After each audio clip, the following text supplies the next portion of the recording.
Now it's time for Focus here on France 24, and South Korea is still technically at war with the North, meaning that all able-bodied men are conscripted in the army for around 2 years. Though war seems hypothetical still, there does come a point where families with sons have to prepare for their enlistment. It is, though, rare to find those who actually refuse to go. Those who try to avoid it with fake medical reasons or even refuse on political or religious grounds face jail time and a life living under the stigma. Well, Yena and Constantin have this special report for us.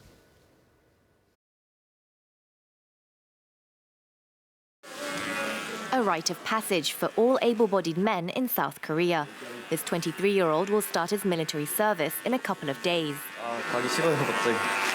He's spending his last free weekend with his friends. The university student will be on active duty for the next 2 years. 여자친구가 보고 헤어지자 할까 걱정돼요.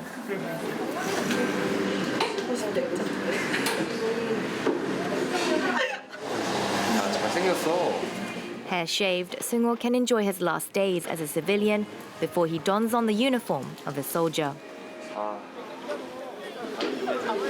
Almost 2,000 new conscripts from all over the country arrive every week here at the Korea Army Training Center, the country's biggest boot camp.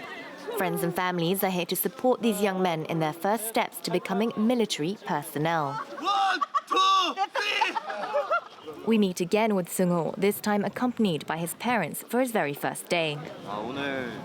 I'm nervous and I don't really want to go, but I will do my training like a man. In 1983, I walked through these same gates. I'm very happy my son will train in the same place, and I think he will do his national duty very well. After his parents drop him off, he'll learn the basics of combat, from artillery, chemical to physical training.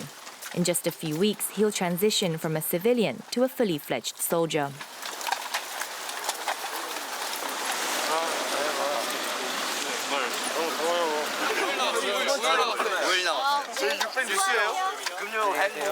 After completing their service, these men will have to join the reserve forces for another 8 years. Lee Jong-hoon just returned to Seoul after a day of training. The PhD student is in his penultimate year as a reservist. During his military service, he was sent to the DMZ, patrolling and observing the border with North Korea. In 2010, scores of Koreans were killed in 2 major border incidents, one on the Cheonan corvette, the other on Yeonpyeong Island. We had no idea when the situation would be over, and we were freezing cold. It must have been around November. And while we were waiting, I was sitting there seriously wondering if we were going to war. Despite the incident, Lee says he also felt compassion for his northern counterparts. If you look across the border, they have nets and trees. I was told they were trying to catch birds because they hadn't received their rations. This reservist says he enjoyed his service, but not everyone has a positive view on the army. Conscientious objectors, those with ideological or religious reasons who avoid serving in the military, are routinely considered to be draft dodgers in Korean courts, a fact that hasn't gone unnoticed by rights groups. A mock prison and a show of support for imprisoned objectors. At the center of the skit is a pacifist activist who was sentenced to 18 months in prison. Now a free man, he's raising awareness for the hundreds still behind bars. South Korea is the world's #1 jailer of conscientious objectors. And once released, they still live with the stigma of being a convict. In Korea, there's a lot of prejudice. Companies don't like hiring us. It's hard to get a job in the private sector. And with the criminal record, there are restrictions for the public sector too. The vast majority of objectors are Jehovah's Witnesses, but they're not the only ones who want to avoid the armed forces. I'm a Protestant, and for me, pacifism is a central part of my faith. Sexual minorities face discrimination and a high risk of violence in the army.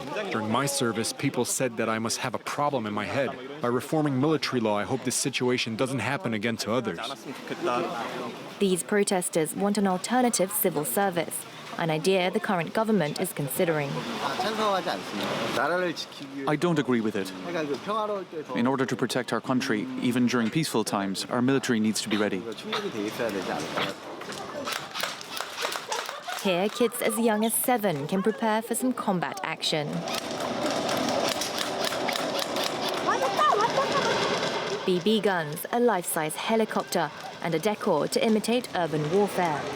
Sunshine Land is a military experience park for children and adults, the largest of its kind in South Korea.